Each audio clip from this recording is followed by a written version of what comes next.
Irmãos em Cristo, da Igreja Batista de Nova Metrópole, graça e paz vos sejam multiplicadas. Hoje, dia 17 de maio de 2020, domingo, estamos na terceira semana, no terceiro domingo do mês da família, e nesta oportunidade traremos uma mensagem sobre a plenitude do Espírito Santo como instrumento pacificador, curativo, solucionador das tensões conjugais. Eu gostaria de contar com a sua atenção, pedir que desde já você esteja em espírito de oração, a fim de receber a mensagem da palavra de Deus. E vamos começar esta reunião com uma palavra de oração. Eu convido você a levar os seus pensamentos ao trono da graça de Deus comigo, fechando os seus olhos. Neste momento, vamos entrar na presença de Deus. Oremos.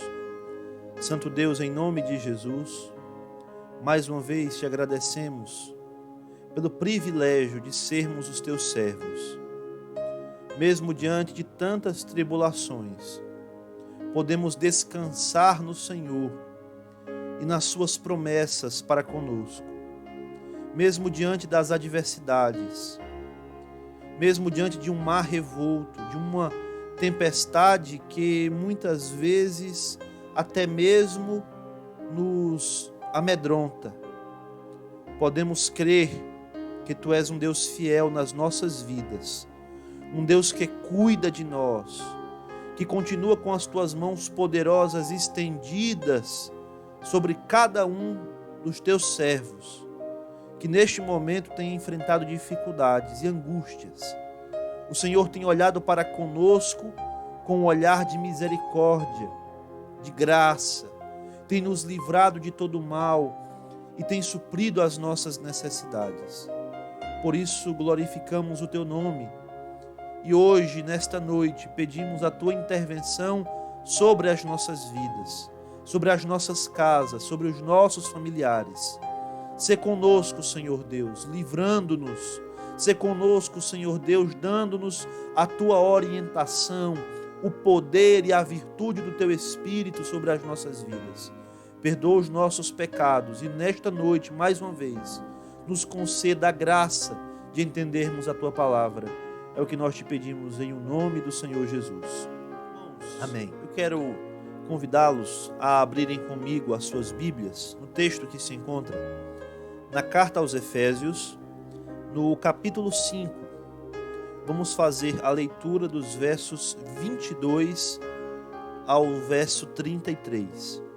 Efésios, capítulo 5, versículos 22 a 33. Diz assim a poderosa palavra de Deus: Vós, mulheres, sujeitai-vos a vossos maridos como ao Senhor, porque o marido é o cabeça da mulher, como também Cristo é o cabeça da igreja, sendo ele próprio o Salvador do corpo.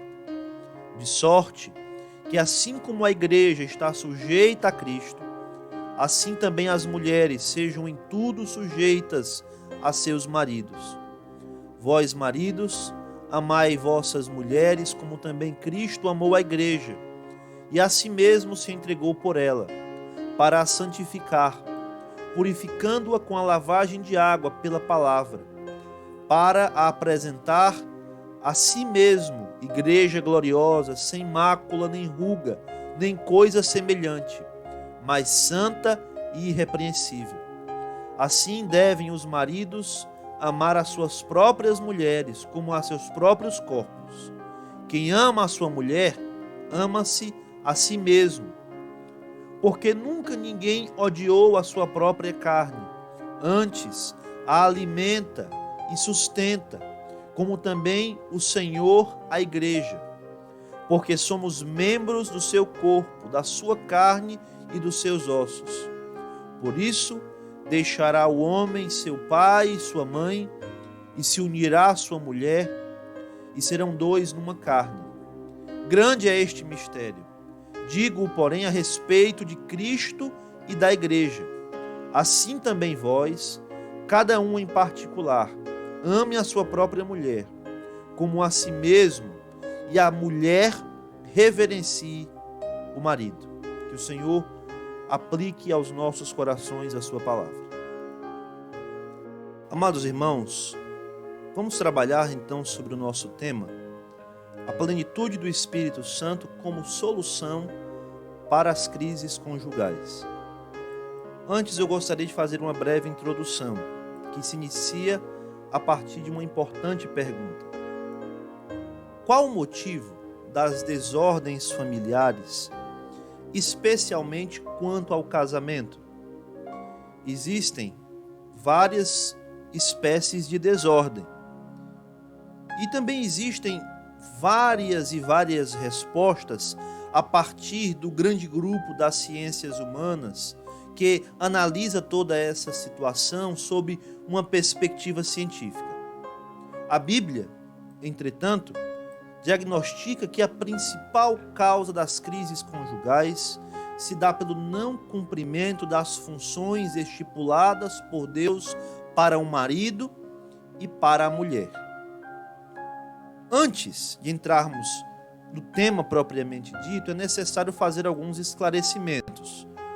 O primeiro deles, marido e mulher são iguais qualitativamente. Isto é, o homem não é melhor do que a mulher, exercendo sobre ela uma superioridade substancial, pois ambos foram feitos igualmente à imagem e à semelhança de Deus. Em segundo lugar, vale ressaltar que Deus criou Eva da costela de Adão, simbolizando a caminhada lado a lado entre ambos.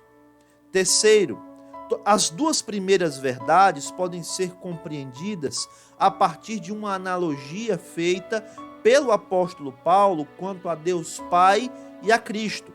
Essa analogia está presente em 1 Coríntios, capítulo 11, versículo 3.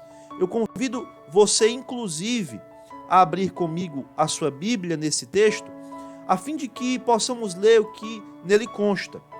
Diz assim o apóstolo Paulo em 1 Coríntios capítulo 11, versículo 3. Mas quero que saibais que Cristo é a cabeça de todo homem, e o homem a cabeça da mulher, e Deus a cabeça de Cristo. Veja só, existe aqui uma hierarquia. Existe Deus, existe Cristo, existe o homem e existe a mulher. E o apóstolo Paulo diz: Deus Pai é o cabeça de Cristo. Cristo é o cabeça do homem. E o homem é o cabeça da mulher. Mas nessa hierarquia existe uma diferenciação entre pessoas divinas e pessoas humanas. As pessoas divinas, Deus Pai e Deus Filho. As pessoas humanas, o homem e a mulher. E dentro das pessoas da Trindade, Pai, Filho e Espírito Santo, existem diferenças quanto à função, de tal modo que não existem diferenças qualitativas. As três pessoas da Trindade, o Pai, o Filho e o Espírito Santo, são coeternos, coiguais e são iguais em poder e em majestade por toda a eternidade. Portanto, quando o apóstolo Paulo faz essa hierarquia, ele não está estabelecendo aqui uma diferença qualitativa, mas uma diferença funcional. Isto é, existem diferenças quanto ao papel do homem e quanto ao papel da mulher, da mesma sorte que na história da redenção há diferenças entre o papel do pai e o papel do filho, embora ambos estejam reunidos com um só propósito. Da mesma sorte, homem e mulher devem ter um só propósito. O primeiro deles, o de glorificar ao Senhor através das suas vidas, através do matrimônio. E também o propósito de um almejar ser para o outro o que Deus deseja. deseja complementar um ao outro, ser o que o outro precisa nos momentos de dificuldade, nos momentos de angústia. Deus deseja tudo isso para o homem e para a mulher. Existe um alvo, e para alcançar esse alvo, ambos devem estar reunidos num só propósito. Mas para que esse alvo seja alcançado, ambos devem fazer coisas complementares. É o que diz aqui o apóstolo Paulo. Da mesma sorte, então, que não há uma hierarquia qualitativa entre as pessoas da Trindade, não existe uma hierarquia qualitativa entre o marido e a mulher. Assim, uma hierarquia funcional. Homem e mulher desempenham funções diferentes. Ou seja, há uma complementaridade de funções. Homem e mulher se completam. Na salvação, por exemplo, há essa complementaridade. O Pai elege, o Filho, ao encarnar-se, executa e consuma a redenção, morrendo por nós na cruz do Calvário, e o Espírito Santo a aplica aos seres humanos a partir da pregação do Evangelho. Desse modo, quando marido e mulher não agem como deveriam, cumprindo cada qual o seu papel, há um desarranjo. E daí nascem grande parte das crises conjugais. Meus irmãos, é necessário entender o seguinte: Deus conhece a estrutura do homem e da mulher em todos os aspectos, biopsico, sócio, espiritual. Ao estipular o princípio da complementaridade, Deus queria que o casamento fosse harmônico e perfeito, à semelhança das relações intratrinitárias, isto é, entre as pessoas da Santíssima Trindade. Por exemplo, do mesmo modo, vocês, maridos, sejam sábios no convívio com suas mulheres e tratem-nas com honra, como parte mais frágil e co-herdeiras do dom da graça da vida, de forma que não sejam interrompidas as suas orações. Esse texto se encontra em 1 de Pedro, capítulo 3, versículo 7. O que o apóstolo Pedro está dizendo aqui? O apóstolo Pedro está dizendo que na relação conjugal existe uma parte mais frágil, a mulher, e existe uma parte mais forte, mais resistente, que é a do homem.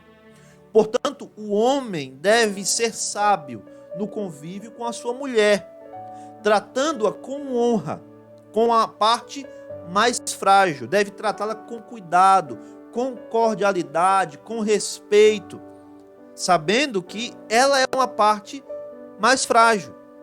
De tal modo que, veja, existe uma complementaridade.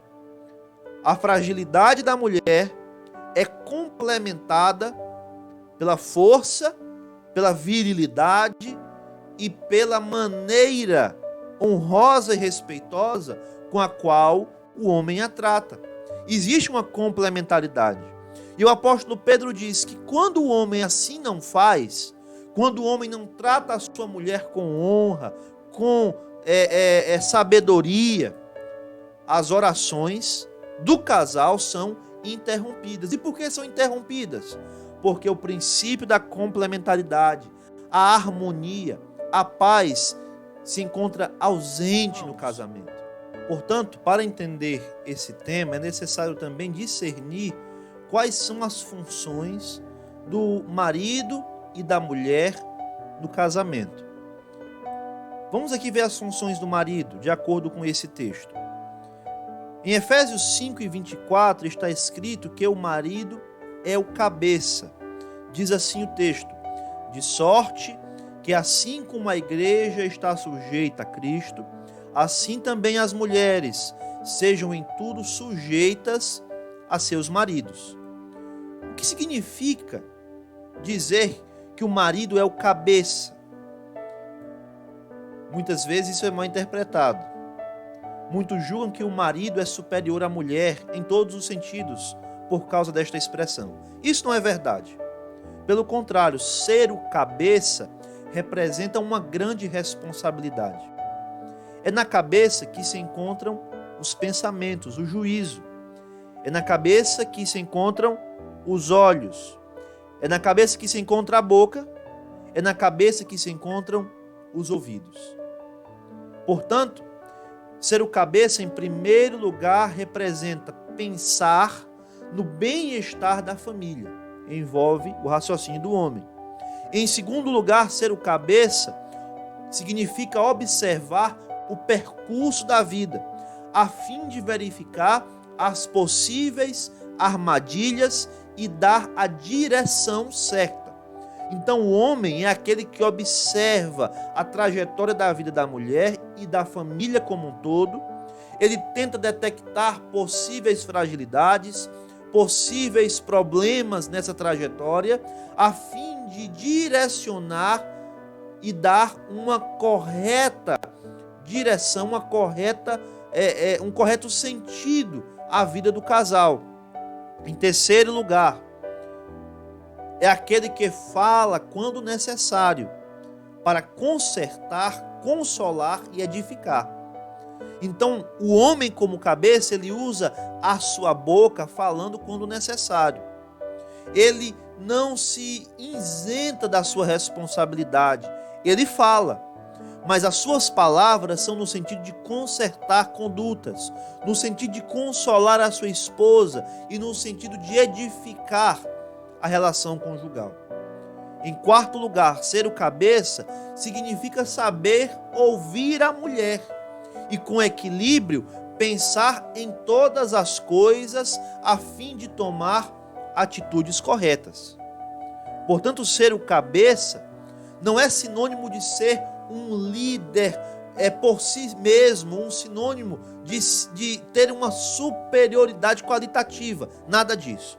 Ser o cabeça representa uma grande responsabilidade através dos pensamentos, através da boa fala, através da boa audição e através dos bons olhos.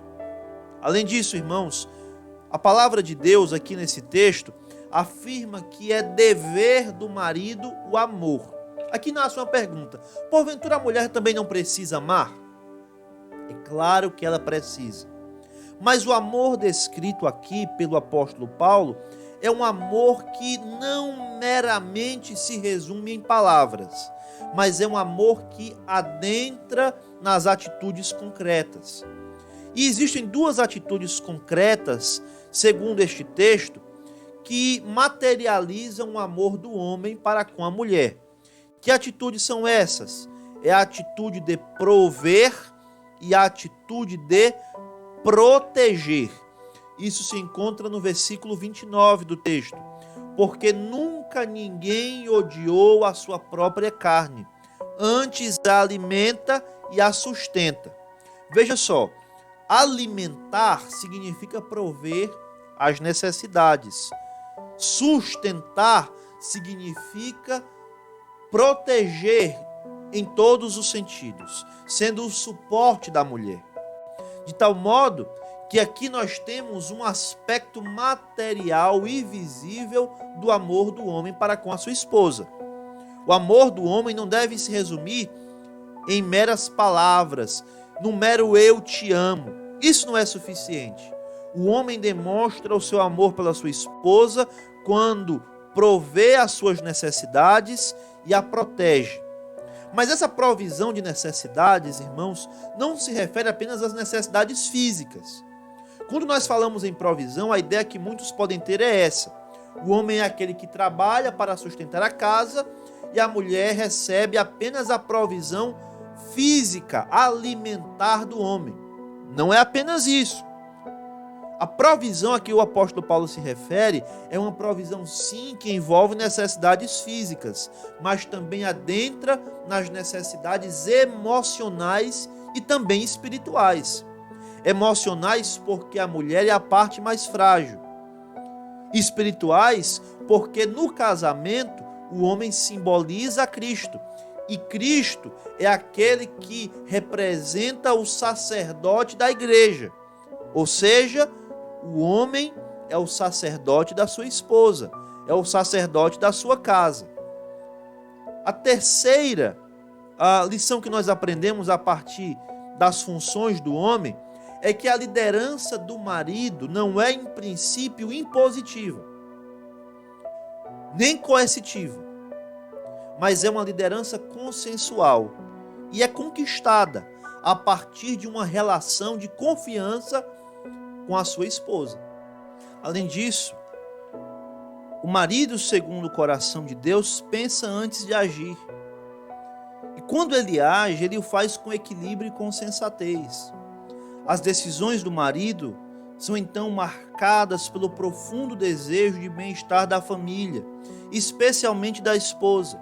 Ele fala com cautela, no momento certo e com o tom de voz adequado. Finalmente ele sabe ouvir e acatar os conselhos da esposa, inclusive quando está prestes a cometer algum erro. Cabe ressaltar, assim como Cristo é o sacerdote da igreja, o marido deve ser o sacerdote da casa. Isso é uma grande responsabilidade, de tal modo que ele deve ser o maior exemplo espiritual visível no lar. Muitos maridos querem apenas mandar, mas poucos querem ler a palavra de Deus, poucos querem orar e poucos querem fazer ou impulsionar o culto doméstico dentro dos seus lares. Isso é um contrassenso. Portanto, irmãos, a maior responsabilidade é do marido. A quem muito é dado, muito é cobrado. E aqui, tendo em vista todas essas qualificações do marido, cabe fazer uma pergunta. Qual mulher não se sujeitaria a um marido com todas essas qualidades? Um marido que é um homem de Deus, um marido que pensa no bem-estar da sua esposa, que a respeita, que a trata com honra, um marido que fala com propriedade, um marido cujos olhos preveem os acontecimentos, preveem as coisas que podem afligir a sua esposa e ele as livra destas coisas. Um marido que supre as necessidades físicas, emocionais e espirituais da sua esposa. Um marido que a protege em todos os sentidos e que, se necessário, dará mesmo até a sua própria vida por ela. Qual mulher não se sujeitaria a um marido desses?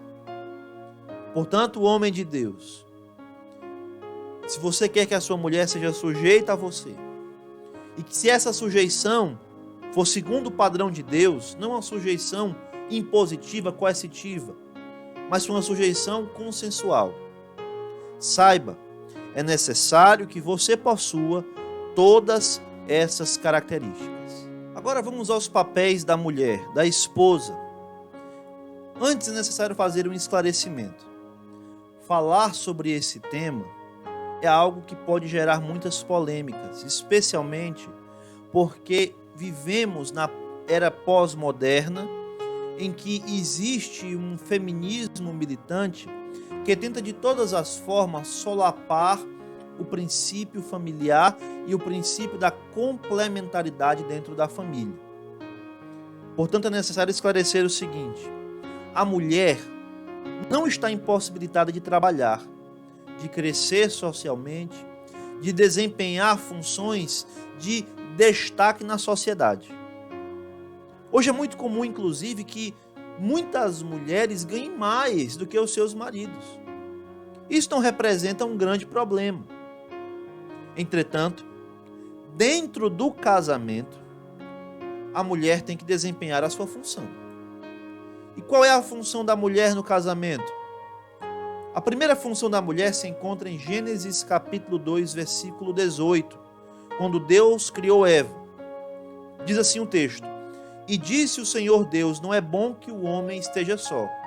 Far-lhe-ei uma ajudadora, uma auxiliadora idônea, semelhante a ele. A Nova Versão Transformadora diz dessa forma: far-lhe-ei uma auxiliadora que o ajude e o complete. A NVI traz assim: alguém que o auxilie e o corresponda. Então nós vemos aqui que a mulher, ela auxilia o seu marido. A partir do momento em que ela se une ao seu marido, inicia-se esse processo de ajuda, de auxílio à pessoa dele. A partir desse texto, nós podemos entender outra coisa também. Quando homem e mulher se unem em matrimônio, aqueles projetos que antes pertenciam a somente um deles, agora pertencem a ambos. Então eu, marido, se tinha um grande sonho, um sonho pessoal, um sonho particular, a partir do momento em que eu me caso, esse sonho deve ser compartilhado com minha esposa e vice-versa. De tal modo que agora ambos devem trabalhar para o alcançar desse sonho. Se esse sonho não for viável para ambos, se esse sonho não tiver o propósito de que o casamento cresça em graça e em conhecimento, seja fortalecido pelo Senhor, seja edificante para os cônjuges, esse sonho não deve ser perseguido. Os nossos desejos particulares não podem passar por cima da felicidade dos nossos cônjuges. Nós devemos abrir mão, inclusive, de muitas coisas que pensamos ou que queremos. Se abrir mão dessas coisas for sinônimo de agradar e de manter o casamento. Além disso, meus irmãos, aqui nós podemos entender o seguinte: a tarefa de auxiliar, de ajudar, não se refere a um mero auxiliar nas tarefas domésticas. No passado era assim, mas hoje não é mais. Hoje os tempos são outros. A mulher então não auxilia o marido apenas fazendo as coisas de casa. Então o auxiliar aqui representa algo muito mais profundo. Em segundo lugar, o auxiliar não é uma tarefa menos importante. Pelo contrário, na família existem coisas que apenas a mulher percebe. E a percepção da mulher dentro da casa fará com que o marido cresça em todos os sentidos. Por exemplo, a percepção da mulher é muito importante na educação dos filhos. O olhar de mãe é singular. A mulher consegue enxergar detalhes que o homem nunca veria. Dessa forma, eles podem complementar ideias, eles podem crescer conjuntamente no casamento, compartilhando sonhos, compartilhando percepções, fazendo tudo isso para a glória de Deus. Em terceiro lugar, a função da mulher é de complementar, é de corresponder. Ou seja, o marido também possui necessidades. Nós falamos a princípio que o marido satisfaz a mulher através da provisão das necessidades físicas, emocionais e espirituais e através da proteção. Mas isso não significa dizer que o marido também não possua necessidades. E cada mulher saberá suprir as necessidades do seu marido, encontrando sabedoria em Deus. Embora a mulher seja a parte mais frágil, a mulher de Deus complementa e corresponde ao seu marido, sendo-lhe fiel. Em quarto lugar, a mulher é um ponto de equilíbrio dentro da casa. Isso significa dizer que é necessário que a mulher haja com prudência e com sabedoria. Provérbios 14:1 diz: toda mulher sábia edifica a sua casa, mas a tola a derruba com as próprias mãos. Aqui cabe a pergunta, mulher: você deseja edificar ou deseja derrubar a sua casa? Uma mulher de bom siso saberá edificar a sua casa com a ajuda do Senhor. Em último lugar, a sujeição da mulher é uma sujeição que reconhece o marido como um homem de Deus. Nós podemos ver que ali aquela sujeição não é uma obediência cega, mas é uma obediência com inteligência e com discernimento. Como já foi falado, ali o apóstolo Paulo pressupõe que ambos os cônjuges são crentes, são servos de Deus. Pressupõe que ambos estão na presença do Senhor, em oração, em leitura da palavra, em constante crescimento em santificação. Dessa forma, o marido saberá fazer todas as suas funções. E a mulher, crendo em Deus e sabendo que o marido a satisfaz em todos os sentidos, ser-lhe-á sujeita. A mulher, então, que desempenha exemplarmente o seu papel, ganha a confiança do marido, que acaba se sujeitando a ela também. Isso significa dizer, irmãos, que é uma sujeição mútua. No final das contas, acaba sendo uma sujeição mútua, porque o marido se sujeita também à mulher, devido à sua sabedoria, devido à sua responsabilidade, devido ao modo com que ela lida com as coisas dentro de casa, dentro da família, com os filhos, com todos os aspectos. Então se cumpre o que diz o apóstolo Paulo em Efésios capítulo 5, versículo 21. Ambos sujeitam-se um ao outro no temor de Deus.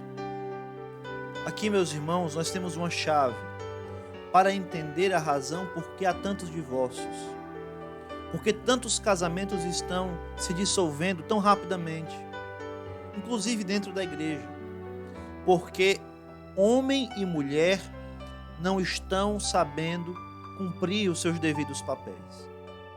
Meus irmãos, para que marido e mulher desempenhem corretamente os seus papéis, é necessário contar com uma ajuda.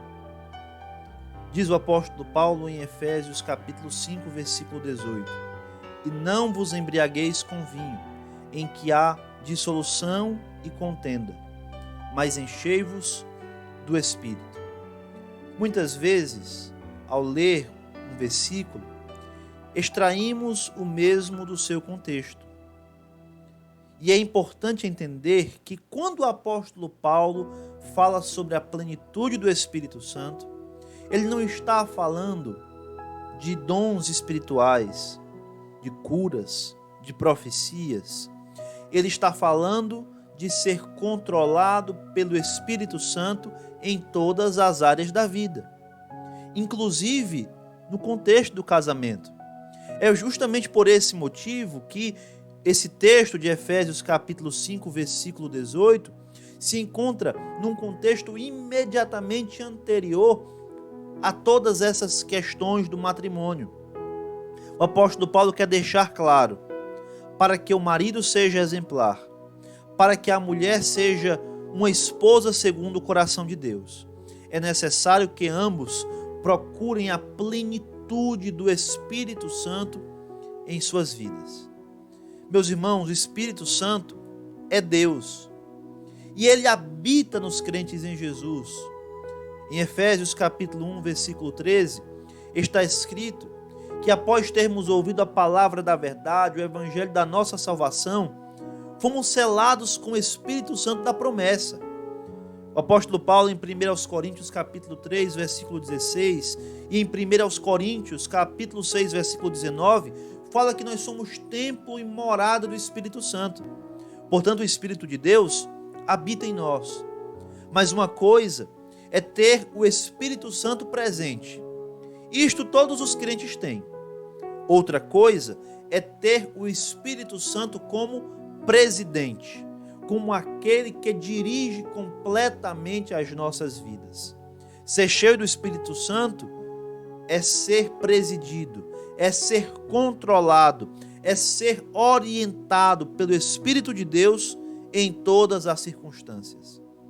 Quando isso acontece, e meus irmãos em Cristo, as nossas vidas crescem, a relação conjugal é abençoada, porque o Espírito Santo, como Deus, sabe de todas as nossas fraquezas, das nossas limitações, dos nossos traumas, das nossas angústias, dos problemas que permeiam um casamento. O Espírito Santo conhece profundamente as áreas que precisam ser melhoradas ou até mesmo completamente transformadas. O Espírito de Deus é o maior interessado no sucesso do casamento.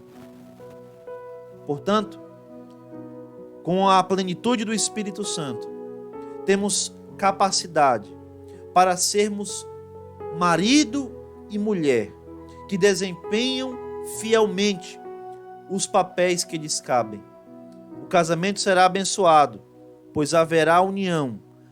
E diz a palavra de Deus: aonde há harmonia, aonde há união, aonde há unidade, ali também repousa a bênção do Senhor. Vamos apresentar nesse momento as nossas vidas em oração, os casamentos dos irmãos, as nossas famílias, a nossa igreja, e que o Senhor nos conceda graça para que a cada dia sejamos fiéis ao propósito para o qual Ele nos designou. Oremos.